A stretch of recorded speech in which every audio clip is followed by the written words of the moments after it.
जिंदगी की राह में कहीं खो गया है इंसान। मंजिल मिल जाएगी, जरा खुद को तो पहचान। हौसलों को कर बुलंद, पूरे होंगे अरमान। ऊंचे हो विचार, मुश्किलों में हो मुस्कान। राजयोग के राज को जान, जिंदगी बने आसान, जिंदगी बने आसान, जिंदगी बने आसान।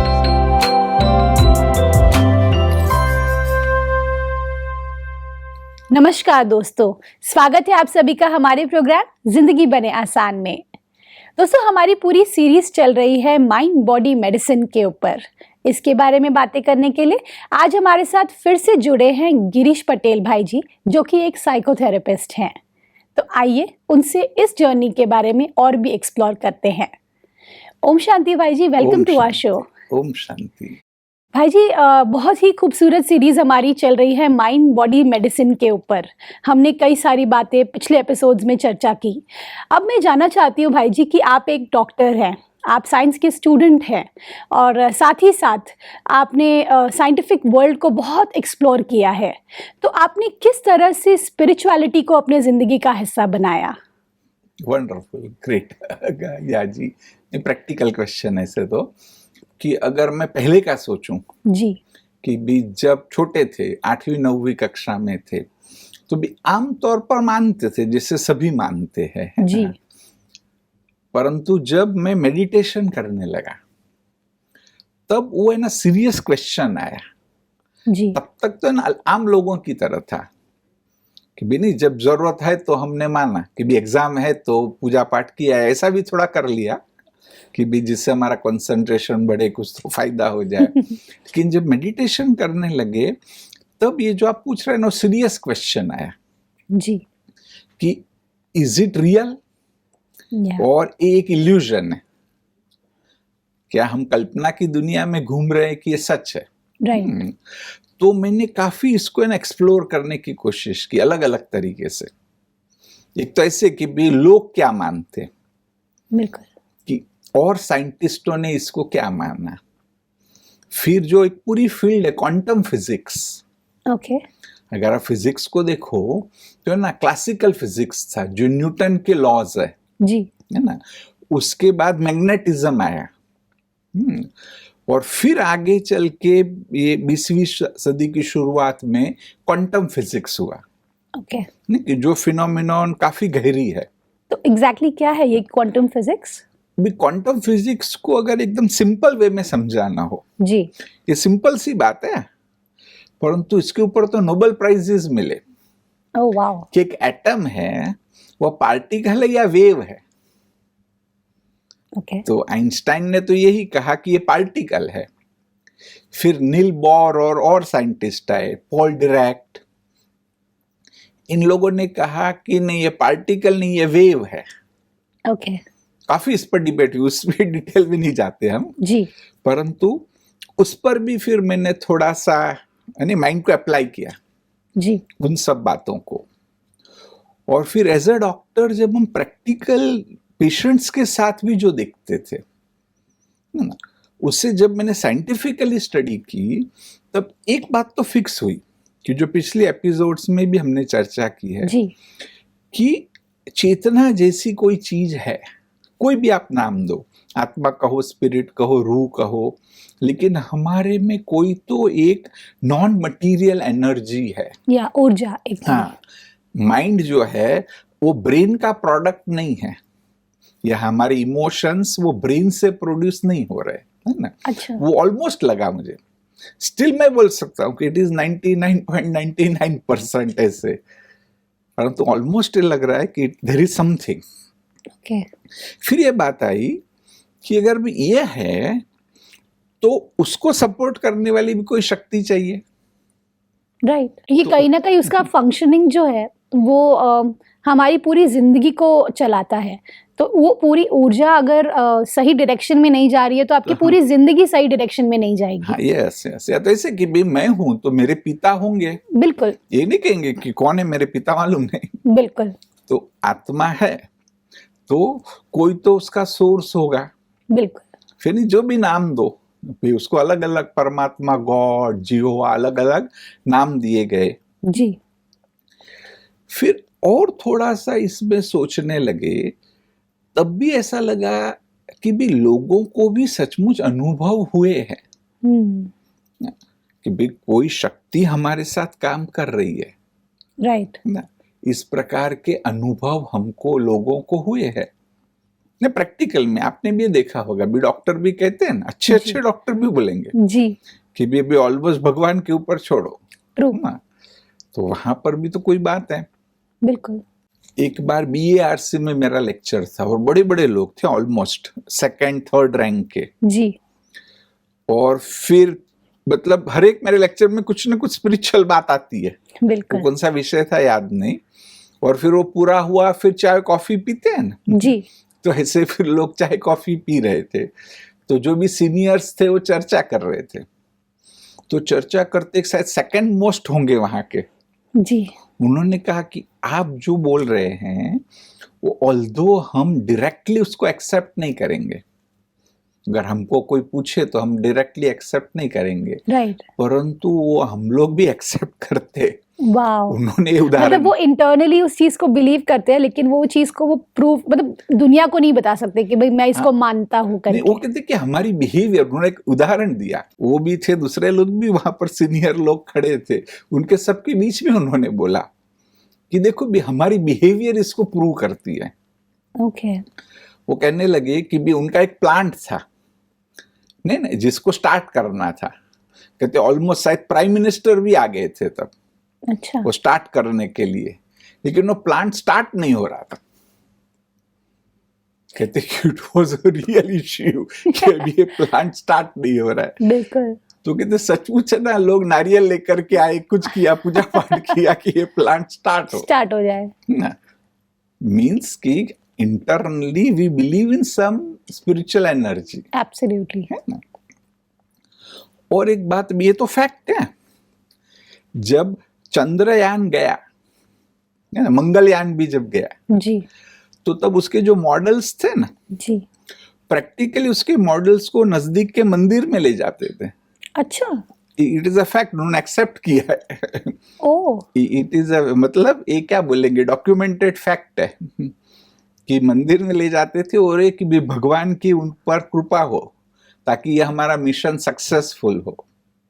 पर ये एक सेट ऑफ पीपल है जिन्होंने उस चीज को किया। हाई लेवल साइंटिस्ट, या ये कोई छोटे लोग नहीं है। Yes. These are not, अपने जगह भी भारत के तो टॉप मोस्ट साइंटिस्ट है। ट्रू ट्रू तो ट्रू। अभी वो लोग वो भी बिलीव करते हैं तो ये तो बहुत बड़ी बात है हाँ। एक्चुअली कि वो चीज एग्जिस्ट करती है। करते पर तो- डॉक्टर साहब कई बार ऐसा होता है कि मैं मानती हूँ कि काफ़ी सारे लोग स्पिरिचुअलिटी की तरफ आज जुड़ रहे हैं और बहुत साइंस में भी काफ़ी लोग इस चीज़ को मानने लगे हैं। लेकिन एक ज़माना था जब साइंस और स्पिरिचुअलिटी दो अलग चीज़ें थी, करेक्ट, टोटली डिफरेंट चीज़ें, और उन दोनों का एग्जिस्टेंस बहुत ही ऑपोजिट वे में चलता था। तो वो समय भी आपने देखा है और आपने ये समय भी देखा है जब स्पिरिचुअलिटी आज तो काफ़ी लोग मानने लगे हैं। तो उन दोनों में क्या डिफरेंस आपको नज़र आता है? नहीं पर परफेक्ट कि ये ठीक है कि आज भी हम ये कह सकते हैं जी कि अभी जैसे कि हर एक मेडिसिन की साइड इफेक्ट है, बिल्कुल isn't it? बिल्कुल। तो अभी ये भी एक spiritual science is a medicine, हम माइंड बॉडी मेडिसिन की बात कर रहे हैं। राइट। तो अगर उसको अंधश्रद्धा की ओर जाए तो गलत है। बिल्कुल। और समस्या ये हो गई कि लोग है ना अंधश्रद्धा की ओर चले गए, उसको रियली साइंटिफिकली नहीं समझा। ट्रू। और दूसरा कि भाई क्योंकि लोगों के अंदर वो अंधश्रद्धा है, जी, या तो ये भी कहेंगे कि लोग डरे हुए हैं, लोग शॉर्ट टर्म सॉल्यूशंस ढूंढते हैं। ट्रू। लोगों को रियल स्पिरिचुअल एफर्ट नहीं करने कि भी हम किसको मानने लगे हमारा काम हो जाए से। राइट। तो इसलिए ना उनको एक्सप्लॉइट करने वाले भी लोग निकल आए। अच्छा।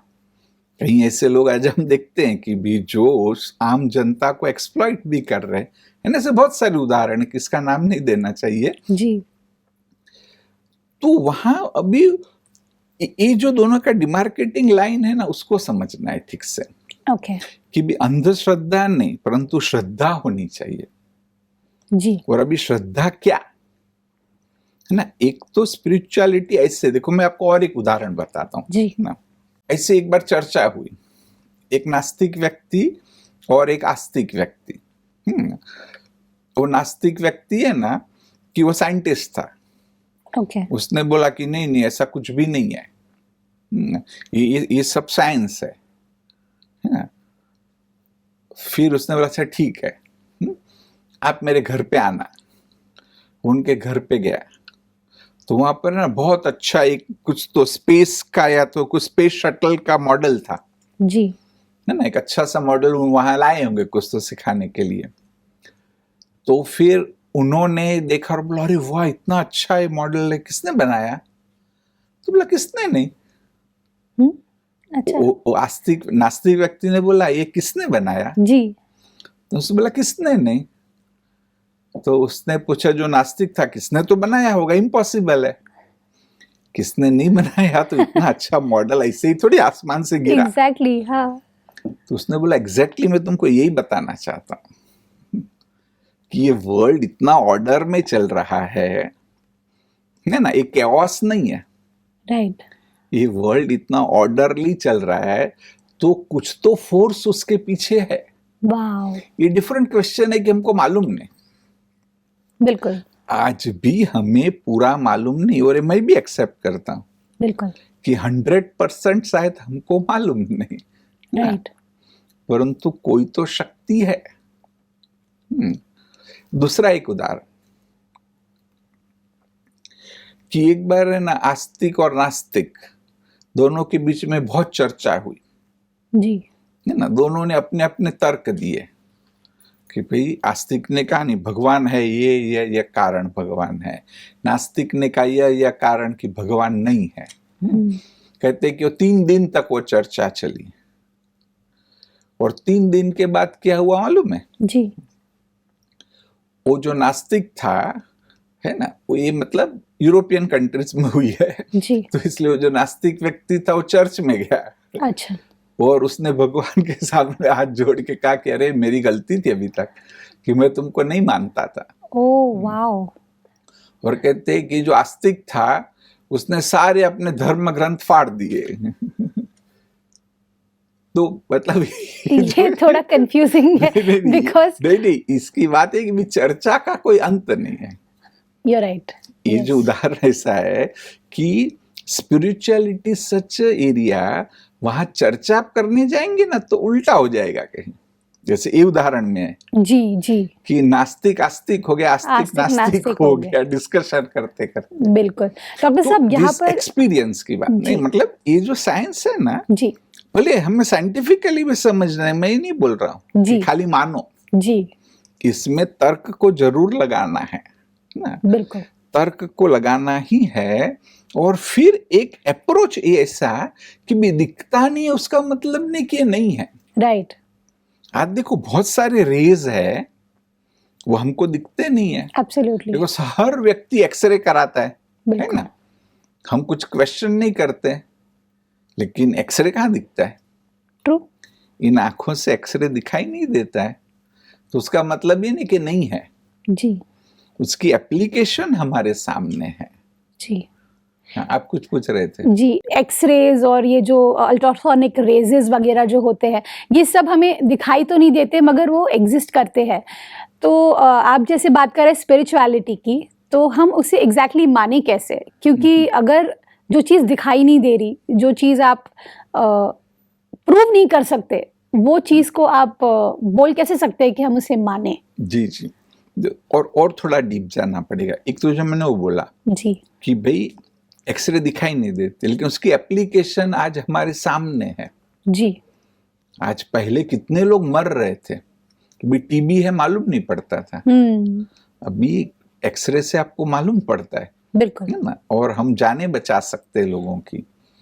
तो ऐसे ही जो स्पिरिचुअलिटी की भी रियल एप्लीकेशन है, आगे भी मैंने कहा कि अंधश्रद्धा नहीं, जी सचमुच साइंटिफिक एप्लीकेशन, वो साइंटिफिक एप्लीकेशन को हम ठीक से समझे तो जो माइंड बॉडी मेडिसिन में बहुत बड़ा चमत्कार हो सकता है वाओ। ना, और वो धीरे धीरे आ भी रहा है। आज आप देखो तो स्टेप बाय स्टेप सिर्फ डॉक्टरों में गलती हुई कि भी लोग सिर्फ बस मान लेते हैं उसको एक साइंस के रूप में, जैसे और चीजों को हम स्टडी करते हैं। तो ऐसे ही इसको भी हमें कॉलेज में सिस्टमेटिकली पढ़ाना चाहिए।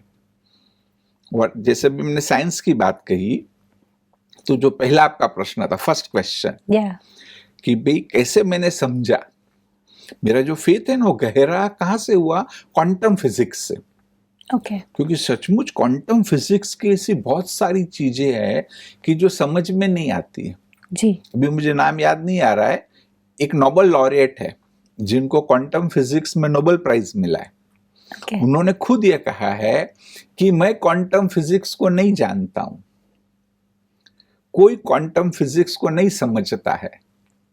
तो मुझे आश्चर्य हुआ कि इनको नोबेल प्राइज मिला क्वांटम फिजिक्स में, और ये साइंटिस्ट बोल रहा है कि मैं क्वांटम फिजिक्स को नहीं समझता हूं। बोलता है कोई नहीं समझता है। फिर मैंने और इसको थोड़ा एक्सप्लोर किया जी कि ये चीजें क्या है।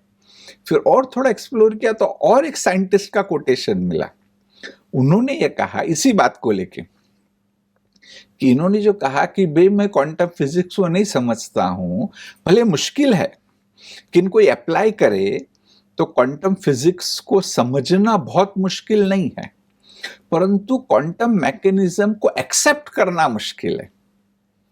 मैं आपको कुछ बताता हूँ क्वांटम मैकेनिक्स, कभी कभी तो मैंने बताई भी डिफरेंट शोज में जी। एक तो है क्वांटम एंटेंगलमेंट। उसमें क्या होता है कि अगर आपने एक एटम को देख लिया, फॉर एग्जांपल कि आबू वाला एटम क्लॉकवाइज घूम रहा है, तो ऑस्ट्रेलिया वाले एटम को देखने की जरूरत नहीं है, वो 100% एंटी क्लॉकवाइज घूम रहा है, क्योंकि दोनों एंटेंगल हुए। तो जैसे साइंस है ना, अभी ये मानना मुश्किल है या तो समझना भी, शायद हमने भी समझा नहीं क्यों, ये तो हमने पढ़ा और उसको एक्सेप्ट किया जी। है? और जो साइंटिस्ट कर रहे हैं कि it is a fact, isn't it? True. हाँ, तो ऐसे ही मैं सोचता हूं कि स्पिरिचुअलिटी में जो मेडिटेशन करते हैं वो भी परमात्मा से एंटेंगलमेंट है, और स्पिरिचुअलिटी ऑलवेज अपोजिट है। जैसे कि मैग्नेटिज्म में नेगेटिव और पॉजिटिव पोल एक दूसरे को अट्रैक्ट करते हैं जी। तो स्पिरिचुअलिटी में हम कहेंगे सेम पोल्स एक दूसरे को अट्रैक्ट करते हैं। अच्छा। तो ऐसे एंटेंगलमेंट की बात करें तो स्पिरिचुअलिटी में ये होगा कि अगर ऑस्ट्रेलिया वाला एटम क्लॉकवाइज घूम रहा है तो आबू वाला एटम भी क्लॉकवाइज ही घूमेगा। ओके। या तो ऐसे कि भी परमात्मा शांति के सागर है, मैं उनसे एंटेंगल करूं तो ऑटोमेटिक मैं भी शांत हो जाऊंगा। No, this can be 1000% scientific fact ऐसे। वाओ। तो ये एक बात हुई जी। दूसरा एक पावरफुल प्रिंसिपल है क्वांटम टनलिंग। ओके। वो आपको आश्चर्य होगा भी मैं किसी को कहूं कि कोई व्यक्ति इस दीवार से उस दीवार में चला जाए विदाउट एनीथिंग, तो सोचेंगे ना कि तो जादू हो गया, नहीं हो सकता है। This is a surprise. नहीं, लेकिन साइंस में हो रहा है। अच्छा। इट इज अ फैक्ट कि एक एटम दूसरे एटम से आर पार चला जाएगा विदाउट एनीथिंग, और इसका साइंटिफिक एविडेंस है। क्योंकि ना हम लोग सोचते नहीं, और अभी हमको मालूम तब सोचेंगे भी नहीं, हमने भी नहीं सोचा था जी। कहते हैं कि जो सूर्य की गर्मी आ रही है तब day in and day out 24 घंटा क्वांटम टनलिंग हो रहा है कहते हैं। तब हाइड्रोजन एटम हीलियम में कन्वर्ट होता है ना। तो भी ये सब बातें जो हमको लगता है ना कि फेरी टेल जैसा है, बिल्कुल, but it is a science. नहीं तो सूर्य की गर्मी यहां तक आ ही नहीं सकती है। अच्छा। हाँ, सो वो भी, हाँ, तो वो भी साइंटिफिकली अगर हम देखें, क्वांटम टनलिंग एक मैकेनिज्म है Okay. कि जिसको ऐसे सोचो तो हमको लगेगा क्या ये तो बातें कर रहे हैं, जी। हमको बुद्धू बना रहे हैं। नहीं, जैसे वैसे मूवी में आएगा कि कोई दीवार से यहाँ वहां निकल गया, जी कि इन्हें सचमुच हो रहा है। जैसे बोलते हैं दूसरा एक है न्यूट्रिनोस, जी। ये सब एटॉमिक पार्टिकल्स है। कहते भी हजारों न्यूट्रिनोस आपके शरीर से पास हो रहे हैं, लेकिन हमको मालूम नहीं है। This is also a science. तो ये सारी जब क्वांटम मैकेनिज्म्स को अंडरस्टैंड करते हैं तब लगता है कि spirituality is also 1000% true. Wow, जैसे ना उसको हमें एक्सपीरियंस करने की जरूरत है। बिल्कुल। क्वांटम फिजिक्स में उसको अप्लाई किया। जब भी साइंटिस्टों ने सोचा तो कोई एक्सेप्ट नहीं कर रहा था, लेकिन जब एप्लीकेशन देखी तो सबने एक्सेप्ट किया। तो स्पिरिचुअलिटी में भी वो एप्लीकेशन जब प्रॉपर हो तो फिर सबको उसे एक्सेप्ट करना चाहिए। ब्यूटीफुल। डॉक्टर साहब, आज का जो ये एपिसोड रहा है, आई थिंक बहुत कुछ हमने जाना कि किस तरह से साइंस और स्पिरिचुअलिटी, इन दोनों के बीच में काफ़ी सिमिलैरिटीज़ हैं। हमने ये भी जाना आपके थ्रू कि किस तरह से हमारे जो थॉट्स है या फिर जो हमारी ज़िंदगी है वो स्पिरिचुअलिटी से जुड़ी हुई है, और जितना जल्दी हम उसे माने उतना हमारी ज़िंदगी और भी खूबसूरत हो जाएगी। थैंक यू सो मच भाई जी, thank you for coming on our show. ओम शांति। Thank you. शांति। दोस्तों, आज हमने जाना कि किस तरह से साइंस और स्पिरिचुअलिटी ये दोनों साथ ही साथ चल रहे हैं हमारे बीच में। हमें पता नहीं चलता दोस्तों, लेकिन साइंस भी अपना काम कर रही है और स्पिरिचुअलिटी भी अपना काम कर रही है। हम दोनों को एक्सेप्ट करें, दोनों को एक साथ लेकर चले और जानें कि ज़िंदगी में बहुत कुछ ऐसी चीज़ें हैं जो हमसे परे है लेकिन वो एग्जिस्ट करती है। अगले एपिसोड में हम आपसे मिलेंगे। ओम शांति। अधिक जानकारी के लिए संपर्क करें। जिंदगी बने आसान, Brahma Kumaris Godlywood studio, Shantivan, Abu road. Call 8094913 487।